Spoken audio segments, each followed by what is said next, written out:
Hello guys, welcome back to my YouTube channel. So in this video I am going to discuss the topic of ratio. हम simple से difficult one questions की तरफ चलेंगे. हम अपना ये पहला क्वेश्चन सॉल्व करते हैं.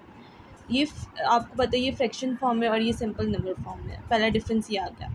दूसरा डिफरेंस ये आ गया कि यहाँ यूनिट का डिफरेंस है, यहाँ केजी है, यहाँ ग्राम्स है. हम इसको सॉल्व नहीं कर सकते. फ़र्स्ट ऑफ़ ऑल जो हम ये इम्प्रॉपर फ्रैक्शन है इसको सॉल्व करते हैं.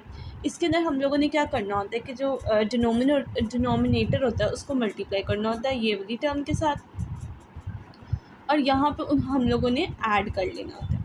हम करते हैं 5 4 ज़ा 20, 20 + 1 21 होता है. यहाँ आ जाएगा 21 डिवाइडेड बाय 5, और यहाँ केजी साथ ही रहेगा. फिर रेशो डालेंगे और 630 ग्राम्स आ जाएगा. अब हमने कन्वर्ट करना है केजी को ग्राम्स में. इसके लिए हमें मल्टीप्लाई बाय 1000 करना पड़ेगा. अब ये सॉल्व कर लेते हैं. इसको हम मल्टीप्लाई बाय 1000 करेंगे और फिर ग्राम्स हो जाएगा और 630 ग्राम्स. जब हम इस पूरी वैल्यू को आप कैलकुलेटर पे सॉल्व करेंगे तो आपके पास एक वैल्यू आ जाएगी जो कि है 4200 ग्राम्स और 630 ग्राम्स. अब हमने क्या करना होता है, हमने अब यहाँ पे एक स्टेटमेंट लिखनी है कि डिवाइडिंग बाय 10. जब हम इसको डिवाइड करेंगे 10 पे तो हमारे पास 420 आ जाएगा और यहाँ आ जाएगा 63. अब आपने इसके अलावा देखनी है कि और कहाँ कहाँ ये डिवाइड हो सकता है. तो हम 3 पे देखते हैं. 3 पे डिवाइड होके ये 140 दे रहा है, और साथ में हमारे पास अगर हम इसको करें तो 21 आ रहा है. फिर अगर दोबारा देखें तो ये 7 पे ईज़िली डिवाइड हो रहा है जो कि 20:3 दे रहा है. अब इससे ज़्यादा ये डिवाइड नहीं हो सकता, तो हमारे पास ये इसका आंसर आ जाता है. ठीक है. ये इस क्वेश्चन का सलूशन है. ये बहुत सिंपल सा जनरल सा क्वेश्चन था. इसके अलावा हमारे पास ये फिर आ जाता है.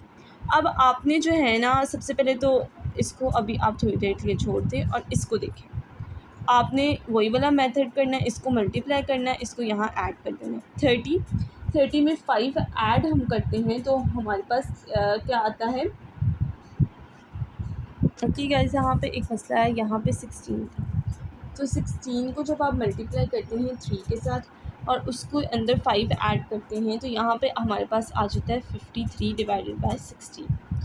अब आपने इसको भी फ्रैक्शन के अंदर कन्वर्ट करना है. आपने मोस्ट कन्वीनियंट देखना कौन सी है.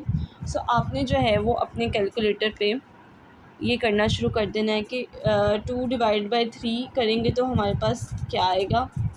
वो अगर पॉइंट में देखें तो 0.66 आ रहा है, तो ये नहीं आ रहा.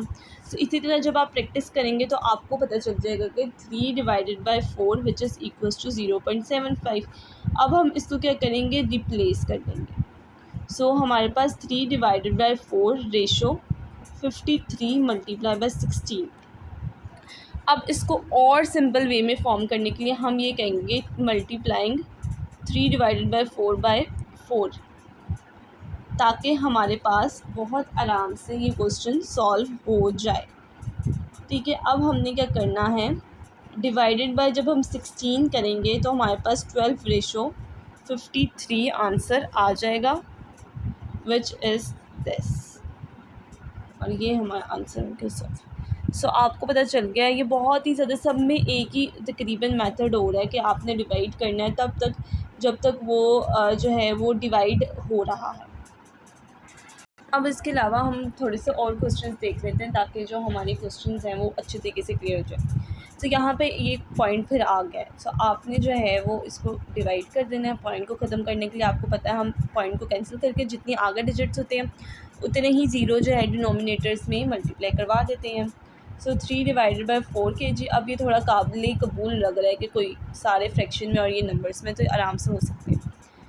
अगर हम देखें तो इनके अब यूनिट सेम नहीं है, तो अभी आपने यूनिट पे फोकस नहीं करना है क्योंकि आगे जाके ये केजी इस केजी के साथ कैंसिल हो जाएगा. अगर हम बात करें तो 6 डिवाइड बाय 10 होता है. रेशो के साइन का मतलब होता है डिवाइड. आपने इसको मल्टीप्लाई में जब आप कन्वर्ट करते हैं, ये रूल है कि आप क्या करते हैं, इसको जो डिनोमिनेटर होता है वो न्यूमिनेटर बन जाता है और जो न्यूमिनेटर होता है वो डिनोमिनेटर बन जाता है. सो 1 डिवाइडेड बाई 400। अब जब आप इस सब की कटिंग करेंगे तो आपके पास 5 इंटू 10 आ जाएगा और ये होता है 1 डिवाइड बाई 500 ग्राम्स। कटिंग कर लेते हैं। 3 1 ज़ार 3, 3 2 ज़ार 6 होता है, 4 1 ज़ार 4 100 ज़ार होता है, ठीक है ना। 2 1 ज़ार 2 2 5 ज़ार होता है। अब 5 और 10 रह गए, ये मैंने यहाँ लिख दिया, और 1 डिवाइड बाई 500 ग्राम्स, और यही इसका आंसर है। अब हमारे पास एक और ये क्वेश्चन आ जाता है, हम इसको भी इसी तरह सॉल्व करने की कोशिश करते हैं। 12 डिवाइडेड बाय 10 करेंगे रेशो, और जब हम इसको सॉल्व करेंगे तो आपको पता है 10 3 ज़ा 30 होता है, 30 प्लस 3 करें तो हमारे पास 33 होता है। डिवाइड बाय 10 करेंगे, रेशो आ जाएगी, और 55 डिवाइडेड बाय 10 करेंगे, ठीक है। अब हम क्या करेंगे, इसके बाद बहुत ही ज़्यादा आराम से हमने सॉल्व करना स्टार्ट कर देना है, और बहुत ही ज़्यादा ईजी है। आप अपने दिमाग में ये सारी चीज़ें रखें। अब इसको आपने थोड़ी देर के लिए इस तरह रहने देना है, और हम लास्ट वाली टर्म्स को कर लेते हैं इनवर्स मल्टीप्लाई में चेंज करके। सो 10 1 ज़ार होता है, 10 5 ज़ार होता है, 10 1 ज़ार होता है, 10 3 ज़ार होता है। सो यहाँ पे आ गया 12 divided by 10 ratio 3 divide by 5। अब अगर हम ये देखें तो हम क्या करते हैं, 12 डिवाइडेड बाई 10 इसको मल्टीप्लाई में चेंज कर देते हैं, 5 डिवाइडेड बाई 3 आ जाएगा। सो 5 1 ज़ार 5, 5 2 ज़ार 10 होता है, ठीक है।